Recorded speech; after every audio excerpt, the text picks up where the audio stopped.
And it's frustrating for them because when they go to somebody and say, I don't feel as good on a strict carnivore diet, and they say, you're just not doing it hard enough.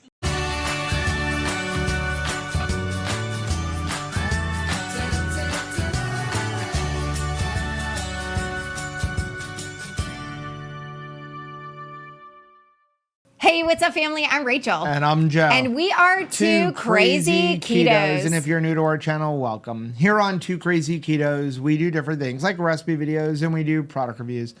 We talk about various keto topics. And every Monday, we go live on Keto Beyond the Couch because life exists beyond the couch. You can find us in different social media platforms like Facebook, Instagram, and X. And we have a website, which is twocrazyketos.com, and that's where you're going to find all of our different recipes. Now we do upload at least 5 new videos every single week, so make sure you subscribe to our channel. And don't forget to hit the little bell icon, and that way every single time we have a fantastic time on the low carb cruise, you'll be alerted to it. So we're back from the low carb cruise. So much fun. We had a blast. Amazing speakers, amazing company, amazing food. Oh my goodness. It was so much fun. The port stops, I don't think they're going to be able to top this low carb cruise. Puerto Rico, for me, was so awesome. Is that because you went ziplining? I am ready to fly back there and just stay a week. It was an absolutely beautiful port. Yeah, I mean, they're going to have to take this thing to Alaska for it to be better than it was this year. Well, today's video actually isn't about the low carb cruise, but it is about a speaker on the low carb cruise. And we actually were the MCs on the low carb cruise, and we were setting up to record our talk so that you guys can see that. That's coming in a future video. But I also wanted to tape Jonathan Shane's because, first of all, Jonathan's a good friend of mine, but more importantly, the topic that he was discussing super specific is very specific and I think very important, and it raises some questions within the keto community. So let's show you that now. There is a bag of biltong for us. Is this for us? Like a little snacky snack between slides? It's exciting. Well, I am so excited to be here. This has been, before I get actually into the information, this has been an amazing conference. You know, I was thinking about the subject matter today, and you're going to find that I'm going to be getting into a lot of nuance. In fact, one thing I like to do crowd play. It's fun for me, and it helps y'all, you know, it sink in. So everybody say nuance. Nuance. Okay, we're going to practice this real quick. Okay, we don't do that because of? Nuance. Good, that's the only word you're going to say. It's not like 5 words. Okay, so anytime I go, nuance. Okay. Nuance. Good, okay, we're there. Good, this is perfect. All right, but there's going to be a lot of nuance in this topic, and I really love that from the very first talk, from Jessica's talk onward, it has been about setting a foundation about food freedom, mental freedom, and understanding yourself in a powerful way. And I'm telling you, when you get into the nitty and gritty of what's called practical application of nutrition, you need to know yourself, and you need to know that you're not somebody else. Make sense? Okay, so first of all, I'm not a woman, right? Let's just cut that out, right? So why am I even here? Why am I even talking about this, okay? So for one, there's a lot of women in my life that I love dearly. I have my wife, I have my 2 daughters, I have my best friend, my mom, she's right here. Some of y'all have met her. And so I have a care for women. I have a lot of women in my life that I love dearly, and I want to see them thrive. You know, I look at my child every day. I don't want to see her go through the things that I went through. I don't want her to see her go through the things that my clients went through or my clients are going through, right? I want her to have metabolic freedom. You know, some people don't like it when kids eat fruit, but I tell you, when my daughter can like stop eating halfway through a bowl of frozen mangoes and go on about her day watching Bluey, that she can self-regulate like that, that makes me so happy. It makes me so happy because when I was her age, I wasn't self-regulating, right? I'll never forget, one of my favorite things to binge eat was a big bag of family-sized dollar chips with shredded cheese and Valentina hot sauce. Here's the gross part. I would stuff it in the side of my bed, and when I was sad, I would cover me with a blanket, and I would shove it in my mouth until I wanted to go to sleep.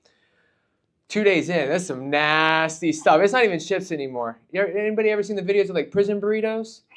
Yeah, it was gross. It was gross. Oh, yeah, you get it. Yeah, that's exactly what it looked like. And it was just going in. So let's start at 14 years old. As I said in the introduction, I was 260 pounds. That photo on the far right is me at 14 years old. You think I look older than I am now. You should have seen me then. I look like a 35-year-old man with a really bad haircut at 14 years old. Oh, come on, there's spaghetti strings on my forehead. It's a bad photo. It's bad. But I was extremely unhealthy. I was extremely overweight, right? And so I had a doctor's visit, and the doctor encouraged me to lose weight, and so I did. I did it through a very bro-science-y diet. There's a place called bodybuilding.com. It was getting super popular back then. And so I did the lean chicken breast, the lean protein powders, the skim milk, the frozen lima beans with only salt, just like, the old school. And so, but because of that, I was also doing this during puberty, right? And one thing we don't talk about, just to add in a thought, we don't talk about the hormonal implications of extreme dieting through puberty, right? And the issues that can cause long term. And so I was doing this during puberty, and so it started to cause a lot of hormone dysregulation in me. And I started to have binge tendencies. So I went from like being an emotional eater to being like a binge eater, and I would have these binges. And the problem was I associated, because of my bullying in school, I associated being thin with being socially accepted, because I didn't get bullied when I was thin, because teenagers are evil, okay? And so, but I started trying to deal with my binges. How? I made myself throw up. It was easy. I got the binge out of the way, and I woke up and my scale was lower the next morning. It was a win-win, right? And so that got super severe. I got to the point where I was throwing up in my breakfast, my lunch. It didn't matter if it was a salad, a pudding, didn't matter. If I ate it, I started to chase the high of it. And so that photo on the left there is me at my most. Now, I know people are like, you might be able to see like little abs on the side of the phone. You understand, like, the picture doesn't do it justice, just how thin I looked, right? And like, I was very thin in that photo. But I thought I looked good. I thought I looked good. And looking back now, the way that we distort the way we look. And so that was really bad. I found my faith in Jesus, and that was a huge moment for me. I was 16. Because it taught me that,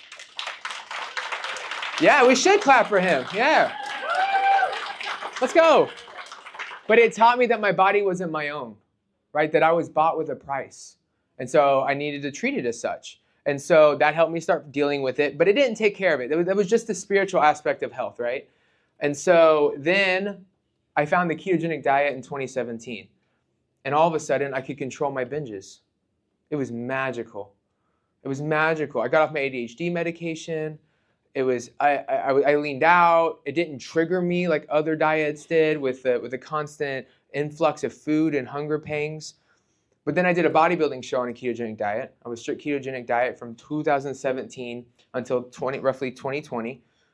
And during my first bodybuilding show, on the back end, it's what's called a reverse diet. And I don't know if obviously when you diet, you have urges to binge, but when you do a bodybuilding competition, the back end of those is really difficult because your hormones are very displaced.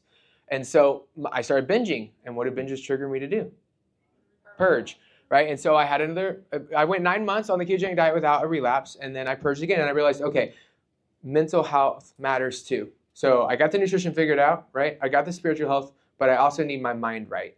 And so that was that, and I haven't relapsed since. That was September 15th of 2018. That was my last relapse with bulimia. Thank you.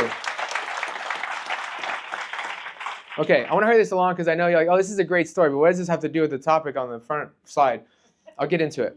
So in 2020, I got into running, right? And I was super strict keto for 4 years, and it went great. But for some reason, when I started running, I started having complications, which I'll get into later. During those complications, I was able to try some things and fix the complications. With my female clients, I started to see commonalities between what I was experiencing and what they were experiencing. And then so that made me dive into this focus of women's health.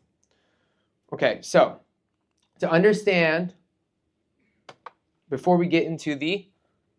Oh, come on, you gotta be quicker than that. We gotta go. We're all riding on ketones here. So before we get into the nuance, we need to really understand some of the issues with women's health. And this, let me preface up front, this is not to say that science is bad, that studies are bad, that women shouldn't listen to studies. But when it comes to you as an individual, you need to understand some of the discrepancies, okay? So some information gaps, right? 48.95% of women know little about their cycle. 12% know nothing about the phases of their cycle.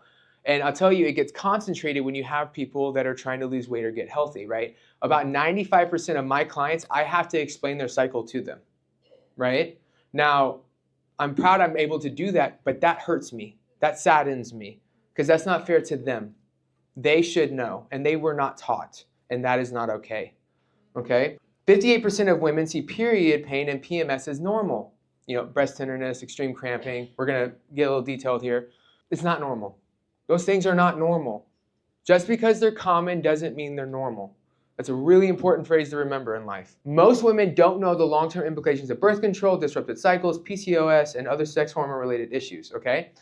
So what do we do to understand the body better? We do studies. However, there's some issues with that when it comes to the individual. While women make up 50% of the population, and some clinical trials are greater than 50% women, 75% of research is done on men. Understand that. Of the studies that you apply to your daily life, over 75% of the participants are men, okay? Now, understand that there's reasons for that, right? It's easier to study men, women are on 30-day cycles, things like that. I'm not saying that that's okay, and I'm not saying that this is wrong or not wrong, okay?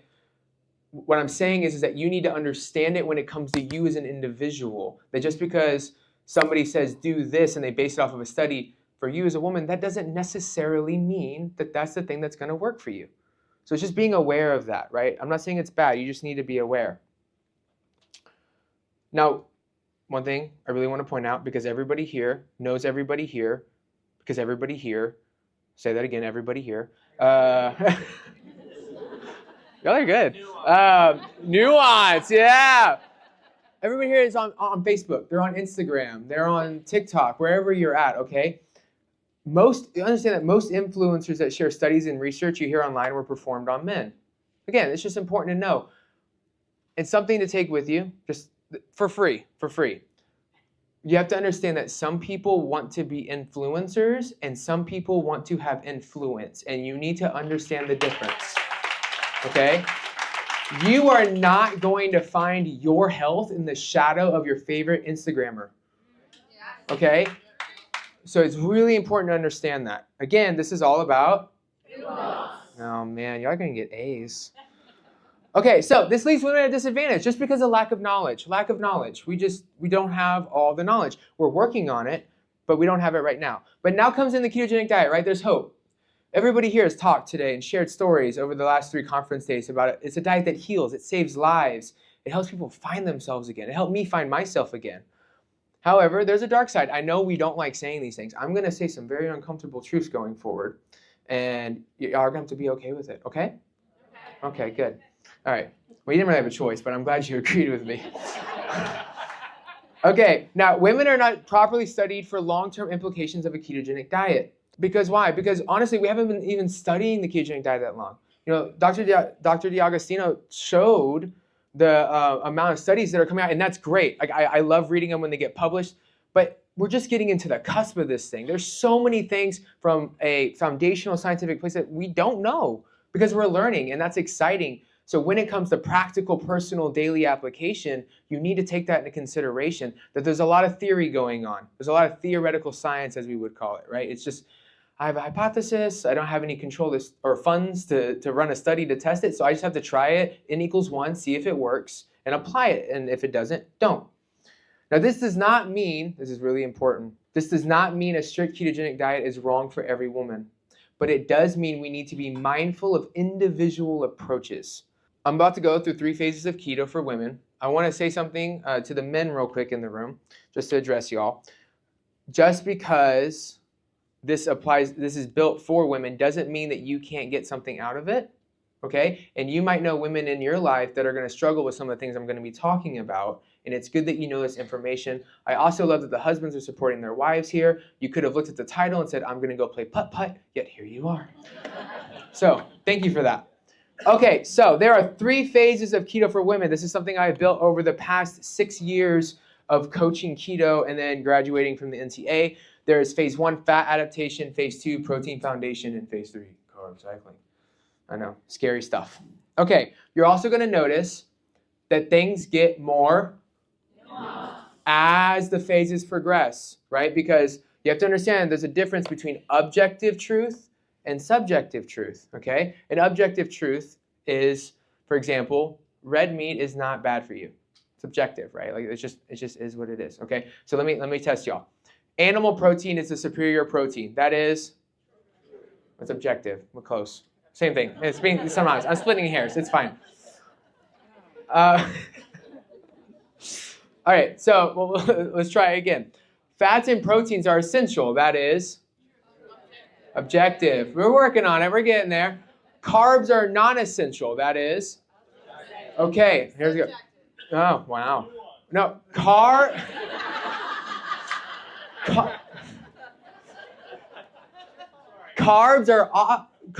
are optimal. That is subjective. I heard a false. We'll talk later. That is subjective because there's no science that says that they're not good for you or good for you, really. But people do thrive on them. Some people do eat them and do well. So that is a subjective statement. We have to be willing to separate the two because a lot of us live in subjective truths acting like they're objective, and they're not. And honestly, and it does more harm to us than to others because when we need to heal and we need to change things, because we have these subjective thoughts as objective truths in our brain, which I'll get into some of those as we go forward, we pigeonhole ourselves. And now we're miserable, but we're unwilling to change because we think that that's a lie and we can't do that because this is the truth. So it's really important to separate the two, okay? So let's talk about fat adaptation. So there are people that are deciding to do keto or getting back on keto. This is the phase for you, okay? This is the phase for you. You notice I said people, well, that's because anybody can do phase one. Everybody should do phase one. So phase one is a duration of 8 weeks. That's the time that I generally put a client on it, or you can apply this to yourself. So the goal is to help your body become efficient and use fatty acids as a primary fuel source. That is the goal. That is the goal. If you notice, there's nothing about calories or weight loss or fasting. In fact, I even put only fast if it feels easy. Do not force it. The goal with this phase is not to lose weight. It is to make sure your body can, in the most calm way possible, transition to a fat approach, that it can become as efficient as possible without stressing your body out. If you'll notice as we go forward, I'm really big on cortisol and how it responds to hormones and how it either can be a positive or a negative benefit, okay? Macro breakdown, strict ketogenic diet, real standard stuff, 75% fat, 25 to 30% protein, 0 to 5% carbs. There's not a lot of nuance in this, right? This is very straightforward. Do it for 8 weeks. Make sure you take your electrolytes every day. Make sure you salt your food. Make sure you drink your reds. That's not on the slide, but I say you should. I guess salty too, since they're a sponsor. It's fine. No, they're great. Okay, but so those are some tips, right? So this is phase one. Phase one is super easy, yeah? Yeah, it's not complicated, okay? Phase two, protein focus, okay? Now, what are the goals here? The goal is to help establish a healthy foundation of protein for longevity and muscle growth. This is also going to be the phase where you're going to see probably a bit more fat burning. Why? Protein's more satiating. It increases thermodynamics when it's being digested for basal metabolic rate. Basically, when you eat protein, you burn more calories using it and breaking it down than other macronutrients, right? You're also going to be putting on more skeletal muscle mass, which is also going to increase BMR and help you burn more calories. So overall, protein's important. Can we all agree on that? Yeah. Good. Awesome. So what's the macro breakdown here? So fat needs to be over 50%. And the reason why I find this to be true and I hold this steady is because I know people working with clients that thrive on 40% protein, 60% fat, 50% protein, 50% fat, 70% fat, 30% protein. Now the goal here is to maintain a primary fat fueled space, right, in your body. And so keeping your protein moderate to high, and then keeping your fat high, but keeping your carbs ultra low. So how do we do that? So again, fat over 50%. Now protein, this is where we're about to get a little bit more nuanced. I'm not going to give you a straight answer here, okay? This really depends on you. There's a couple ways that you can do this. Number 1 gram per pound of ideal body weight. Super easy. Go online, put in your height. They'll give you a BMI range. I know we all hate BMI, but like in terms of the weight ranges, just do the highest one and just shoot for that in grams of protein. It's a great, easy option. Number 2, 1 gram per pound of lean body mass. Again, Dr. D'Agostino talked about getting DEXAs yearly. It tells you your lean body mass. Do 1 gram per pound of lean body mass. Super simple, okay? Number 3, this is what we call the threshold, okay? Bare minimum, 100 grams a day. Bare minimum. Sure, yeah. You should not be eating less protein than that a day, okay? Why? Because even some of the biggest bodybuilders, the natural bodybuilders, not the, but natural bodybuilders have around 90 to 100 grams of skeletal mass. So you could be sure you're at least covering your skeletal muscle mass in grams if you hit this number, okay? Another one, bonus one, you want to get really easy. Take your height, translate it into centimeters, and do that 1 gram per centimeter of height. That's a real simple one.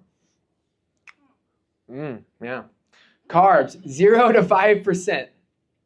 Notice the carbs don't change here, okay? Pro tips, take your electrolytes every day, salt your food. Notice I took out the fasting. At this point, you're fat adapted enough, you can probably tolerate some fasting and it's not going to infringe upon you becoming more fat adapted. It'll probably actually encourage it. So that's good. Okay, carb cycling. Let's get into the scary one. Duration of carb cycling is 4 weeks to ongoing. The reason why it's 4 weeks instead of 8 is because you need to test something for 30 days before you choose whether it's wrong or good for you, okay?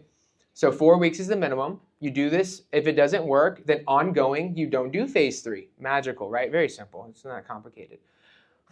If it does work, you do it ongoing, right? So it's 4 weeks ongoing, 4 weeks of a test trial period to figure out what works or doesn't work, and then ongoing, right? Now, what is the goal here? The goal is to help you establish a healthy hormone balance that creates a healthy long-term ketogenic diet. Macro breakdown is over 50% fat. We always want to be, this is super important, you always want to be over 50% fat in your macro breakdowns. Because we burn fat primarily. It's a good thing to be over 50% fat, okay? Protein stays the same. It's exactly what it was in phase 2.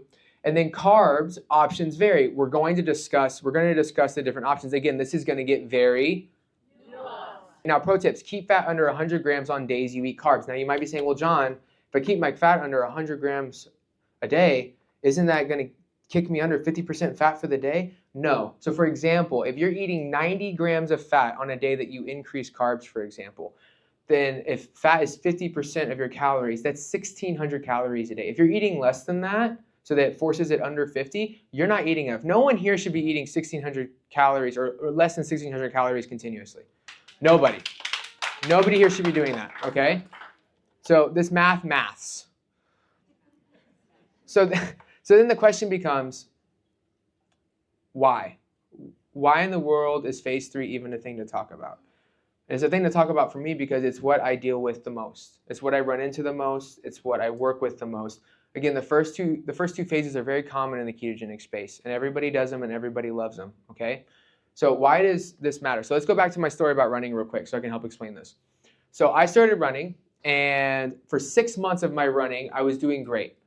My heart was going down, my heart rate was going down, my paces were going up. And then all of a sudden, things started to get weird. 1 week, my heart rate on my paces, so basically I was running at the same pace, but my heart rate was higher than it would normally be.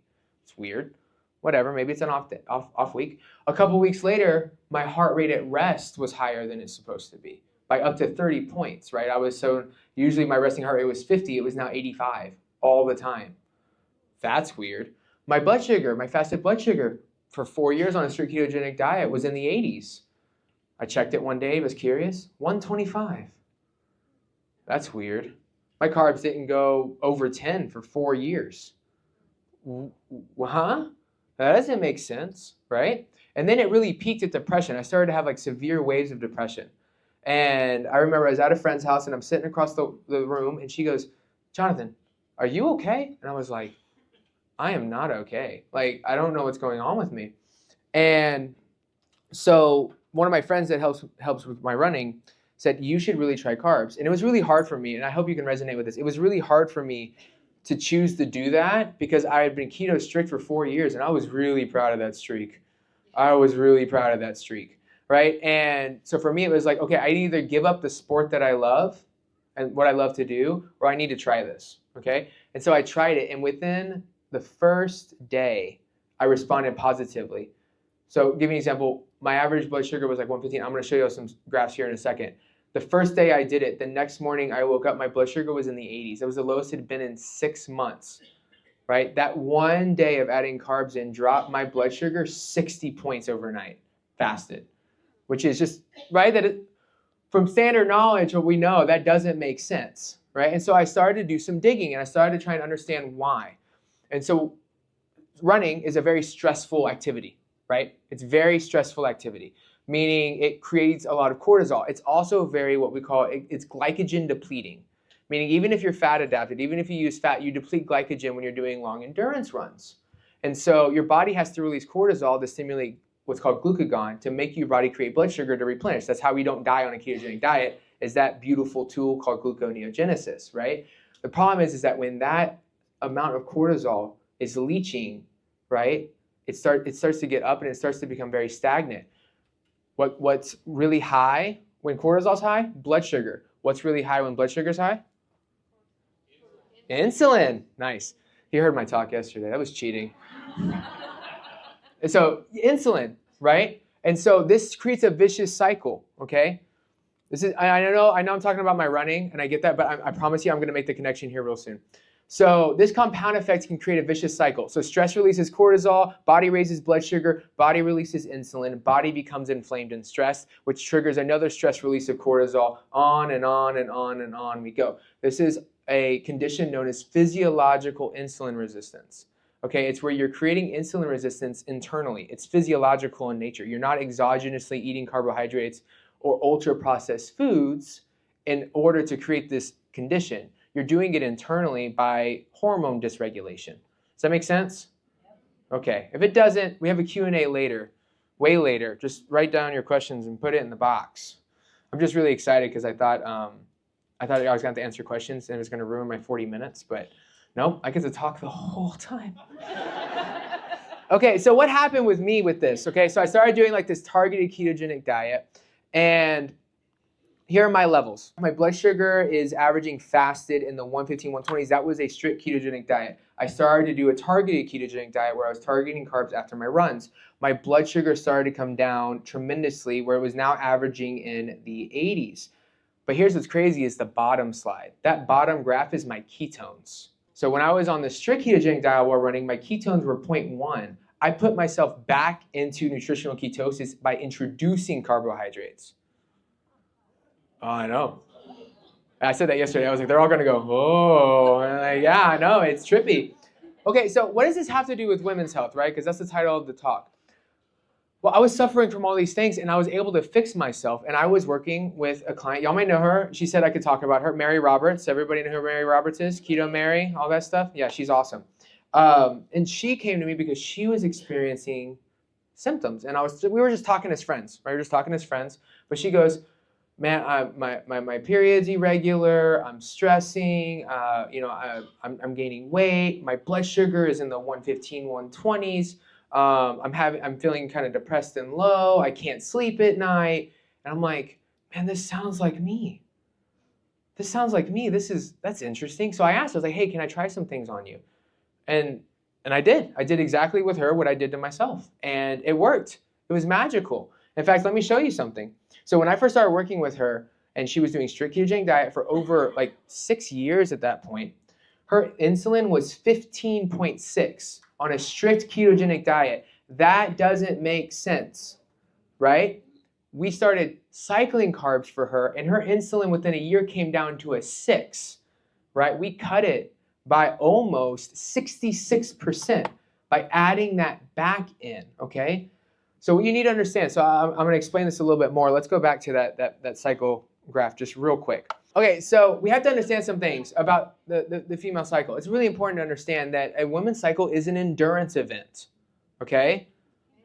It's an endurance event. It's not easy just because it happens, okay? There's a lot that goes on that's intense, right? We're talking about 4 phases of your cycle. You have your menstrual phase, your follicular phase, your ovulation, your luteal phase. Different points in time, it's easier, produces less cortisol. Other times, it produces more cortisol. It's not as easy. Okay, so we have to take that into consideration for one. Then we talk about perimenopause, menopause. Your ovaries are, for lack of a better term, going into retirement. I know y'all aren't going into retirement, but they decided to take a break, right? So your adrenal glands take up all the slack of testosterone production. of hormone regulation in general, and they're already taxed from stress. Another thing is mental stress, right? I say all the time, if my wife didn't come on this cruise because she's just over like 2 pregnant to come, and she's like 6 months pregnant. And why are you laughing? Anyways, I'm gonna hear about this later. So my wife's pregnant, but when we pack for cruises like this, like the day before, I'm throwing stuff. And y'all were on the low carb Facebook group. I'm like, today's packing day. It's like the day we fly out. Woo! Right? My wife is like, she has a list like 5 weeks in advance. And even though the stuff's in the suitcase, she still stresses about it. I see her sweating from her forehead. But it's not a bad thing, because without that, my life would be in shambles. If I go by myself, I always forget at least one thing, even if I have a checklist. It's really annoying, right? So she is necessary in my life. But the thing is that the point is, she perceives the world through a more stressful lens than I do, right? Because the way her mind works. Your body doesn't understand the difference between physical stress and emotional stress. So you get more stress just from living in general. Now bring in the kids, bring in a full-time job, because it's really hard to have a single income household around here, you know what I'm saying? And so it just adds, it couples. And next thing you know, you're basically running races all the time. Your cortisol is constantly up, right? And so what we see when we go on a ketogenic low-carb diet is our body removes the stress, the toxins, the inflammation, and all the refined carbohydrates from a standard American diet, which is great and why we feel so good. But in some women, as they continue on that and their appetite's suppressed, and so they're fasting and working out intensely, that cortisol starts to slowly leach, and it starts to compound over time. And when that happens, it spills over, and when it spills over, you start to find that you're in this cycle. Now, that doesn't mean that every woman has this issue, but some do.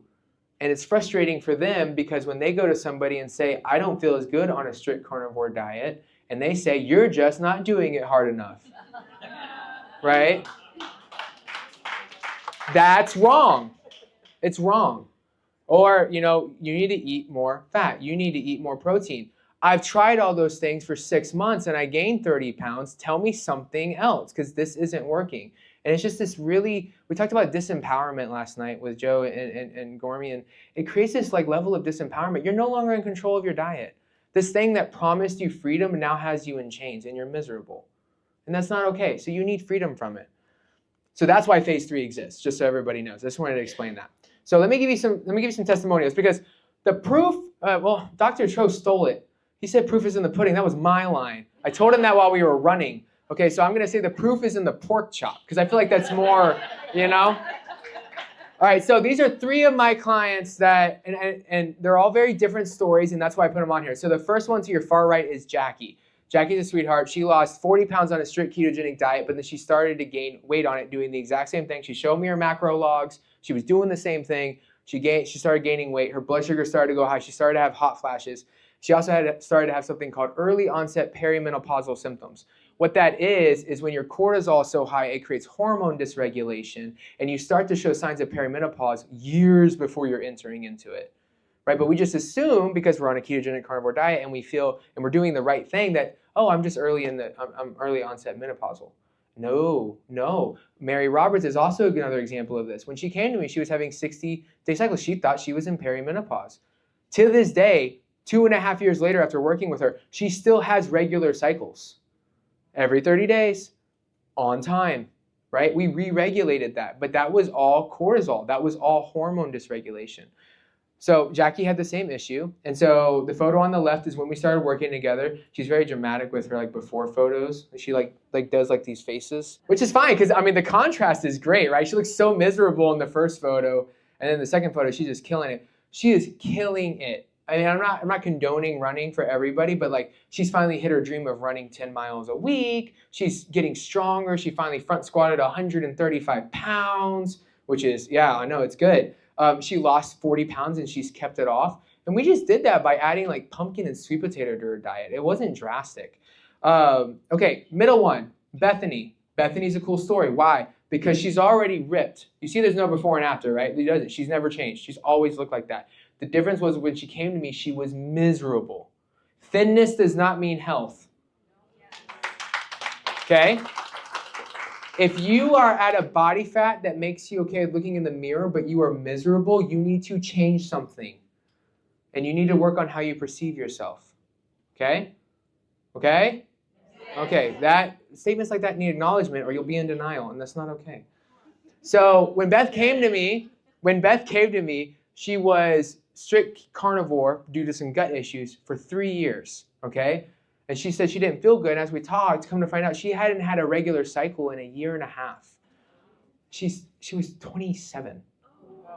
That's not okay, okay? What did we do? We added 1 cup of white rice after her workouts on the day she worked out. That's all we did. 1 cup. It's less than 50 carbs. Didn't take much. In 30 days, she had her first cycle in a year and a half. Right? Whoa. Sadie. Sadie is one of my favorite clients. So PCOS, again, just same kind of story. PCOS, weight loss, weight gain, stressful eating, and we carb cycled her. And all of a sudden, the weight started coming back off. The PCOS symptoms went away. And now she has a much more controlled relationship with food. Because what you also find is that when you get frustrated on a ketogenic diet, you go back to what you know. And even though you're not binging on cake, you start binging on steak. That rhymed, and I did not think it was going to. It was good. So the point here, though, is that this works. I'm not just talking through thin air, and I'm not saying that it's for everybody. So let me also preface. I have clients that do strict carnivore and never get off of it, and they thrive. Those women thrive. I have women that do strict keto, and they thrive. I have women that cycle carbs, and they thrive. It's about... Oh, y'all didn't forget. It's been a while since I asked. All right, so phase 3, carb cycling. How do you do it? This is the nuance. This is where we get really nuanced here, okay?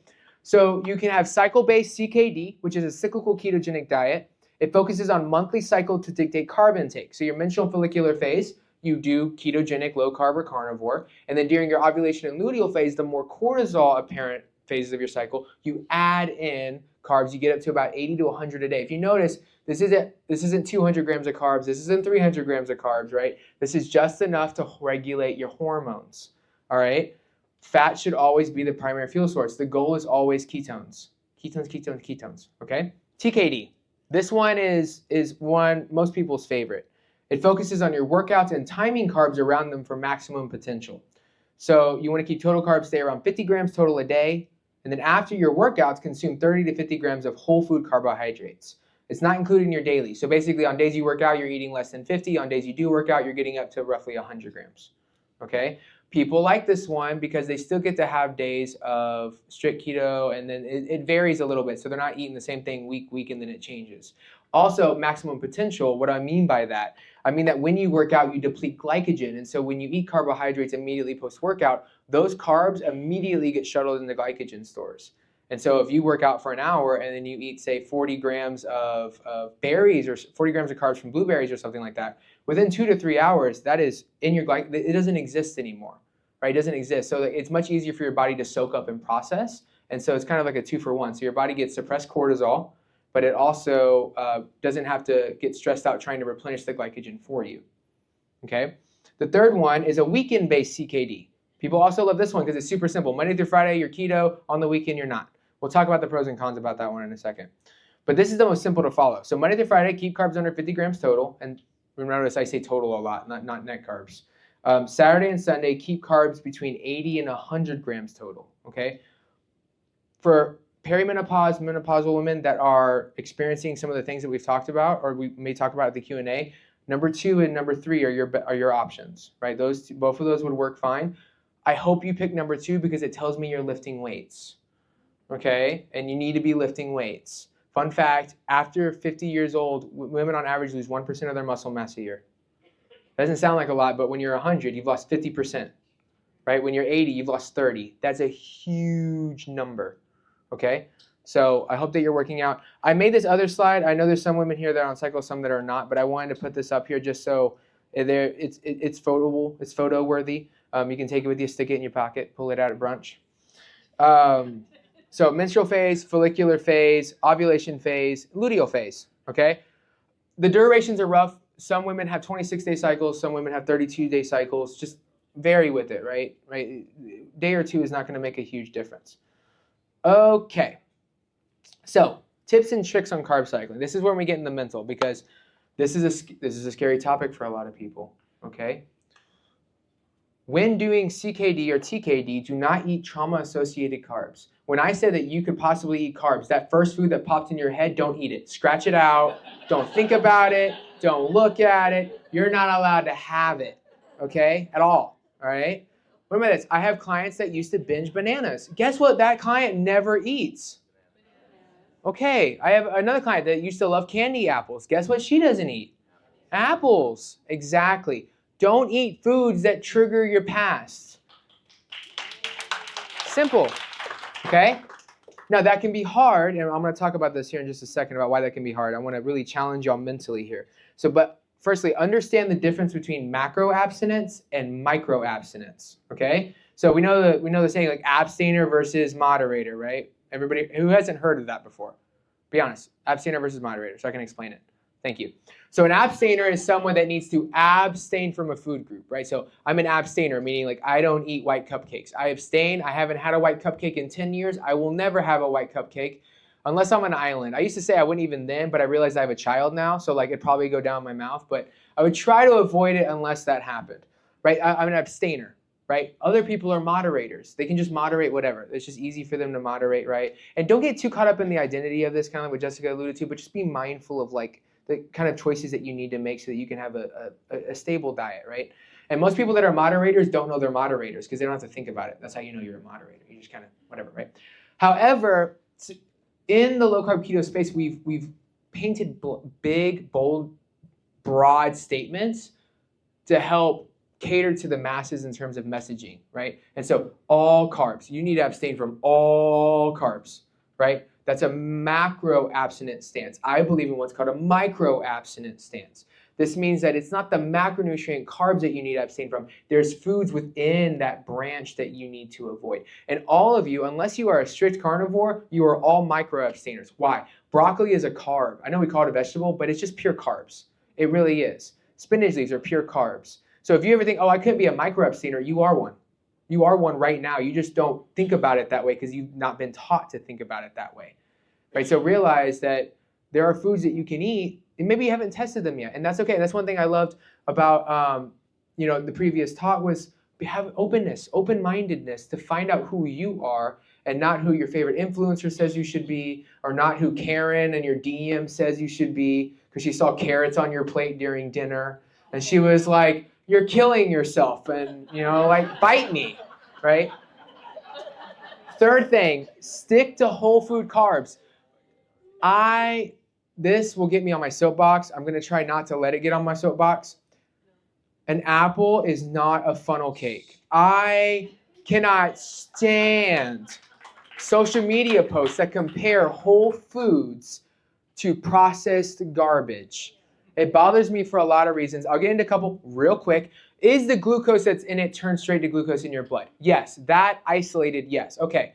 Let's look at an apple, for example. Okay. An apple, one, shares, we all know what grounding is. We've all seen the benefits of grounding. Who knows what grounding is, right? Okay. Fruit technically shares the same frequency with the ground as you do, right? It's all connected. Think about that for a second, right?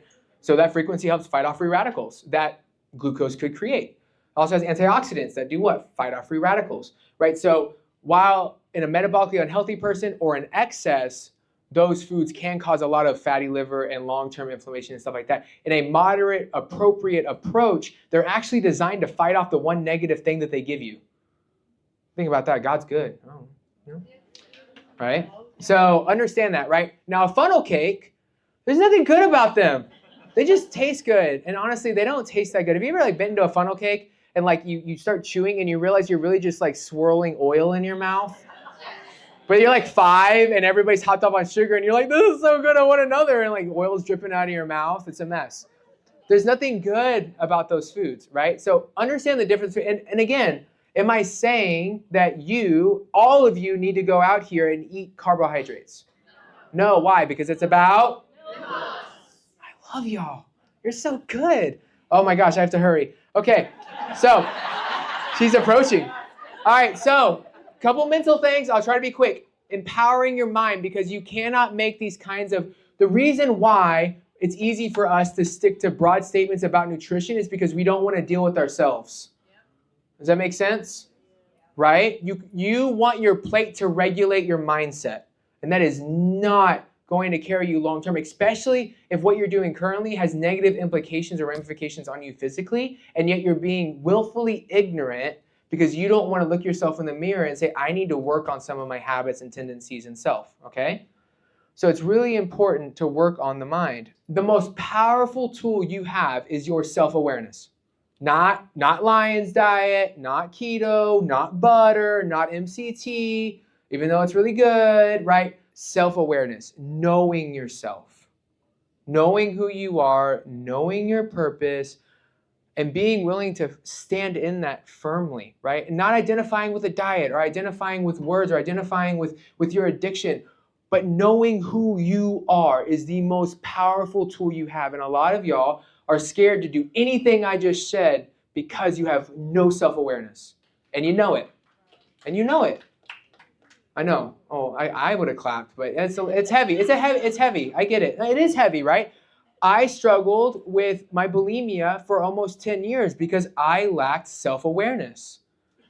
I wanted my diet to fix my problems. I didn't want to fix myself. I wanted my plate to do the work that my mind should have been doing. Okay? What is your why? Right? So I want you to, if you haven't done this exercise, I want you to do it. Ask yourself the 5 whys. What does that mean? That means, why do I want to get healthy? Okay, because I want to feel good. Well, why do I want to feel good? Because I want to be mobile. Why do I want to be mobile? Because my family wants me around. Why do you want to be around your family? Oh, because I want to be able to run around with my grandkids. Right? So it's this idea of like going through the layers so that you can get to your root whys. Because motivation does not get you through long-term sustained diets. It doesn't. Lifestyle changes. You need to have the deep whys. Just the scale is not going to be good when you're not motivated, especially if it's up one day. Yeah, come on. Yeah, that sucks, right? You know, like you do everything right the day before and you get on, it's 3 pounds higher and you just want to break it, right? So what do? You remind yourself that you want to run around with your grandkids. I remind myself when I look at my daughter self-regulate, that's why I live in the freedom I do. That's why I do what I do. It's because I don't want my daughter to deal with the demons I dealt with, right? And so know your why. Don't bite off more than you can chew when your jaw is sore. What do I mean by that? A lot of us get super excited and get in a gym regimen and the first 2 weeks, or a diet regimen, and the first 2 weeks is great. And then life punches you in the mouth. And all of a sudden what was really exciting sucks. And you're like, I don't want to do this. I don't want to go to the gym. And then you know what you do? You stop going. And because you committed to 5 weekdays a week, you can't make it. And so you don't go at all because you said this plan failed. Don't do that. Don't bite off so much that as you chew through life, you can't keep chewing, right? Because then you're not eating, right? And so make sure when you start smaller, 2 days a week. Okay, I'm going to remove all white things out of my diet. Let's start with that, right? And then we'll add those. Then we'll go into phase 1 of keto, right? You can start slow. You don't even have to start the phase 1. You can start pre-phase. You can have a pre-phase. You have 2 pre-phases. Whatever you need to do, start where it's going to be. I want you to think about right now. Everybody close your eyes. Everybody close your eyes. I want you to think about the most, I know this is not going to sound good at first. I know. I want you to, okay, I'm hurrying. I want you to think about the most stressful week you could possibly have. What could you do in that most stressful week? What could you sustain? And that's where you need to start, okay? 2 things. Your pace is the pace. Your pace is the pace. Stop comparing yourself to others. You are stronger than you think mentally. You don't think you can do some of the things that you may be thinking about, all these things you need to do after this talk. You're strong enough to do them. You are. And there's help and people that love you if you don't. Last thing is, this is my prayer for all of you. Dear friend, I'm praying that all is well with you and that you enjoy good health in the same way that you prosper spiritually. I love you all. Thank you for letting me speak. Didn't I tell you this was going to be an interesting topic? I was fascinated by this topic because honestly, I was one of the women that was in the audience that when he asked, what are the 4 stages of your cycle? And also, how long is your cycle? I could not have answered that question. Like, I went all the way through womanhood without knowing things that I think are really, really important to women's issues. And I thought it was really interesting when he brought up the fact that, like, PMS symptoms cramps, pain. It's not normal, even though everybody has it. She's like, it's not normal. Wow, that blew me away. Also, the thought about like how much medication is really tested on women, not because we don't need that information, but because we complicate things as women. So I thought it was just a really interesting perspective. And one of the things that I love about Jonathan is the fact that he is not ashamed to talk about his battle with bulimia. Yeah. Because that is not something that you hear men talking about. You hear a lot of women talking about their battles with bulimia, but it is an issue that men can suffer with as well. Yes. And I think that it's because it's generally more spoken about with women, men hide it and they don't want to talk about it because it would maybe make them feel weak. So I love the fact that he brings that up. And I think overall his talk was amazing. I think it raises some really interesting questions with do some women need to have some carbs at specific times? And I think the answer could be yes. But I'm going to say this. I want to put this out as a warning. If you think that this is you, that you may benefit from occasionally, incorporating a sweet potato, as he said, not a funnel cake, but right. A sweet potato, not Oreo cookies, right? But some things like that in certain situations, my suggestion is to reach out to somebody like Jonathan who specializes in this. I don't think it's something that you should try to do on your own until you have a lot of information. Maybe if you like get coached by Jonathan or somebody else who specializes in these kind of things for, a couple of months, then you could move out on your own. But you really need to figure out what are the right times to do it, because if you do it at the wrong time, if maybe you're not doing it at the right time of the day or the right time of your cycle, you could definitely have results that you're not looking for. Well, absolutely. And I do know that Jonathan, when he works with a client, it's like extensive lab work and a lot of discussion about things. So again, you don't want to just WebMD this, figure it out on your own, like microdose, total carbohydrates to yourself. Like, I think it's very important that you invest in an expert that can help you to utilize maybe this tool as part of your keto toolbox. And that's why, even though we are coaches, we have several times told people that like, hey, I think you'd be better off with somebody like Jonathan because he can help you with this kind of thing. And though we generally will say like, you don't need a coach on keto, that a keto coach can just help you further along a little bit quicker. This is one of those situations, like I said, that I do not think you should begin doing without having a coach who really knows how to incorporate it. So I will leave all of Jonathan's information down below in the description box. We don't make any money off of it, but again, I think it's very important that if you think that you might benefit from an occasional carb cycle, that you work with somebody like Jonathan who could really help you figure out when to do it and what you need to do. But that's going to be the end of this video. I'm really excited that we have a low-carb cruise next year. Yes, don't miss out on that. There's still room for you to sign up for the low-carb cruise. Links for that down below. Plus, we're going to Alaska. It's going to be amazing. Let's have a ball together. Now, if you like seeing videos like this, make sure you take a look at some of the videos we have linked right over there. Also, make sure you take a look at the most recent videos I'm going to put right over here. But whether you head this way or you head this way, don't forget to head this way. Subscribe to our channel and click the little bell icon, and that way, every single time we have a presentation to share, you'll be alerted to it. Till next time. Bye.